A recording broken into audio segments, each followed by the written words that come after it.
Photographer Randall and Rueff here, and today I want to talk to you about the many and assorted types of lenses that are available for your Canon camera. And if you don't have a Canon camera, these lenses that I'm going to show you more than likely won't fit your camera, but other lens manufacturers do make these assorted lenses, some of them they don't. So keep in mind that everything I'm going to show you here today is for the Canon camera. Other lens manufacturers may make a similar lens, but this is Canon specific glass. Okay, here are some of your standard lenses, but let's begin at the very beginning here. Okay, and this is the ultra wide zoom.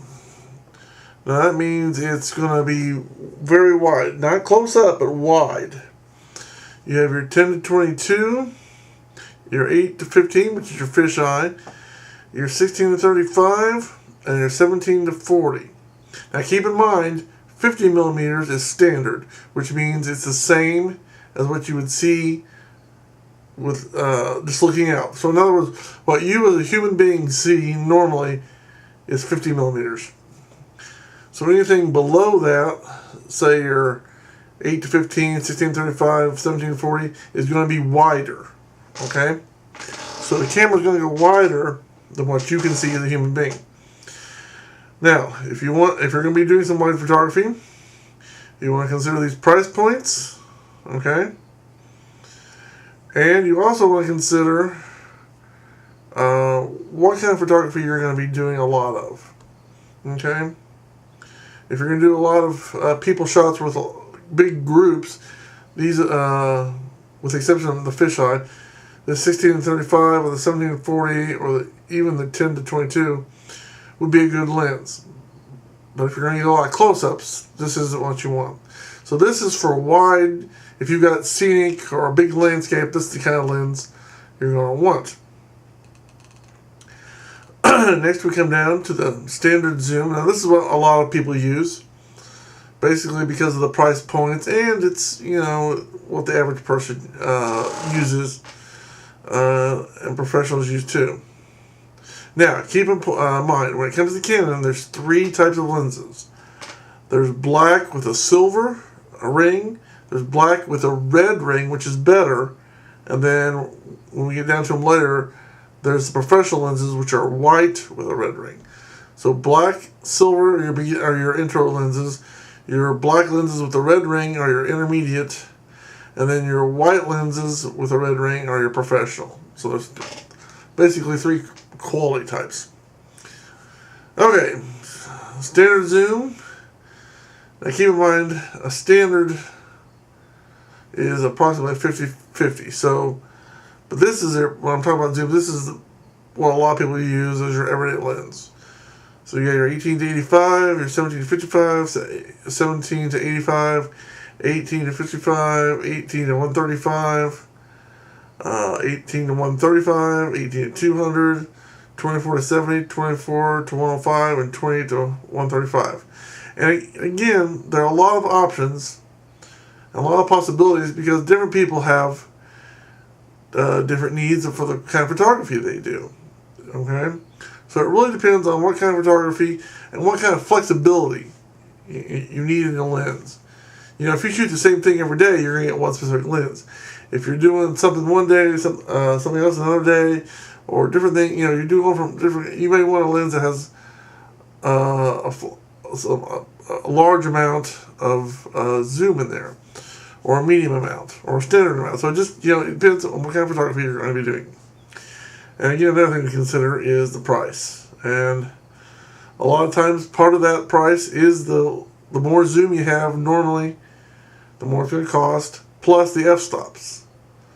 The f-stops have go into the price as well, plus the quality of the glass and the lens itself. So there's several things that go into the price when you're considering which lens you're going to buy. Next is what they call telephoto zoom. Okay, I want to try to get the lenses in here. Okay.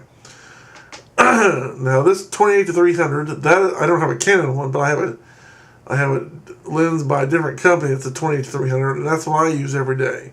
I wish I had this 28-300 by Canon because it's a lot better glass, a lot better quality lens. However, the price is the one I got was like $300. This is like $2,689. It's a lot better quality, a lot better quality glass, just overall a lot better quality, but you pay for it. So, okay, next is your 55-250, your 70-200, 70-200, 70-200. Now you say to yourself, why are there so many 70-200s? Well, there's different f-stops, and you'll notice there's an IS2, an IS. You know, these are different quality, the image stabilization or the image stabilized 2. So the IS2 on this lens is newer, so it has a higher price. It's newer and better. So whether or not that's important to you, you can save about $500 if it's not important to you. But if it is and you want a better lens, well, then just spend the extra money. Yeah, 70-200, we talked about that. 70-200, 70-200, 70-300, 70-300, and then another 70-300. And again, it just depends on the quality. And there's one with a green ring. You don't see very many green rings. Okay. And then come down here. Here's some more. You got your 70-300, your 75-300, another 75-300, 100-300, and 100-400. And as you can see, the price ranges vary greatly on both their focal length and the f-stops. And the quality of glasses I mentioned earlier. Now your wide angle. Okay, you got your 14, 15, 20, 24, 24, 28, 28, 35, and 35. And you'll notice the 35-2 and the 35-1.4, big price gap. And that's basically because of the f-stop. Now with this being a red ring, it's a more fresher glass, but the main difference in price is the f-stops. Okay, that may not seem like a lot, but trust me, there's a big difference in those two lenses. Okay, next, standard and medium telephotos. Let's go up here. You got your 40, which is a new one. Your 50, your 50, your 50, an 85, an 85, and a 100. And again, notice the price difference between, here's 250 lenses right here, 250 millimeters, but yet because of the f-stop, and yes, the red ring, considerable price difference, okay? This one's obviously better, but it costs a lot more, so it really depends on how much you need that quality. None of them are bad. Keep in mind, none of them are bad. It's a lot better. Okay, telephoto, 135, 135, 200, 200, 300, 300, and 300. Now notice, again, on these 300s, how the 2.8, 2.8, and a 4, but on this one you got IS2, and here you just got IS.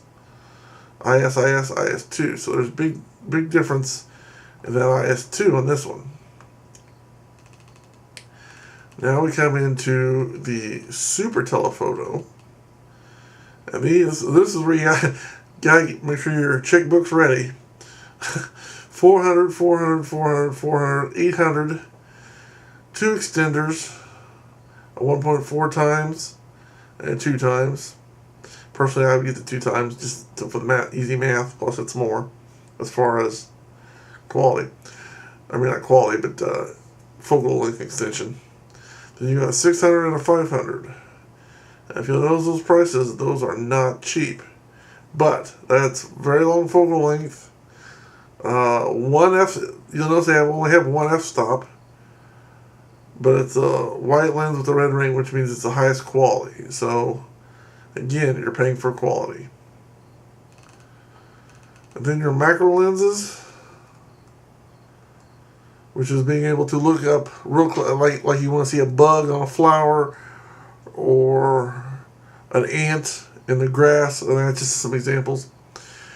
You got your 50, your 60, your 65, your 100, another 100, and then your 180. Basically, they all do the same thing. They look up close.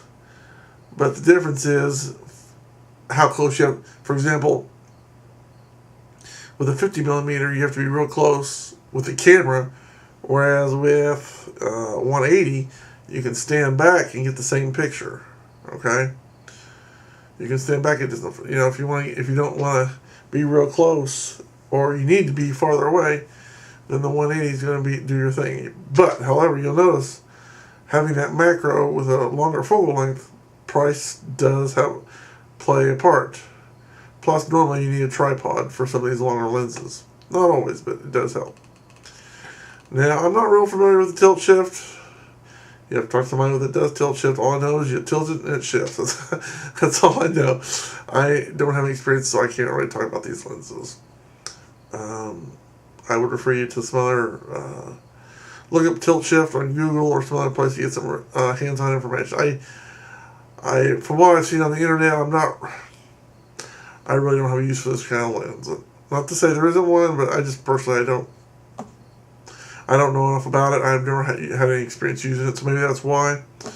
I don't know. I mean, I'd like to try it sometime, but as you can see, they're not cheap. Plus, lenses like this, you have to buy. Normally, you have to buy them before you can get them. I mean, there's not a lot of places that just carry these, and there are some places, but normally you have to buy it before you can even try it out, which is kind of bad. But there are some photography stores where you can go and get stuff and try it out before you buy it, but there are not a lot of those where I live. So, and then we come to the new EF.M lenses, which are basically you got your 18 to 55 and your 22 millimeter, which is a very small lens for a professional camera, I must say. But if you need that wide angle, for a small price, it's not bad. Okay, I mean that's for $250 for a wide angle lens on your professional camera. That's really not bad. I mean, granted, it's not a red ring, but it's a good lens. Canon makes good lenses. And for that small price, for wide angle, that's not a bad deal at all. So, again, depends what you need and how you're going to use it. So let's go back to the top here. Tell you where we'll stop off. We'll stop off right here. Because this 28 to 300 is my favorite. I wish I had that. That's the lens I wish I've got a 28 to 300 in a different brand, but I wish I had the 28 to 300 Canon because, like I said earlier, it's a higher quality, and I just wish I had it. So that's where I'm going to end off. So hopefully I've given you some information on the different kinds of lenses that Canon has, how they're used. Also hoping that you can clearly understand the difference between focal length and f-stop and how they affect quality and price, as well as the quality of the glass and the basic three types, whether it be black or black with a red ring or white with a red ring. And I've enjoyed making this video, and I hope you have learned something and enjoyed it as well. So until next time, I'm Randall saying thanks for watching. Have a good day, and may God bless you. Bye.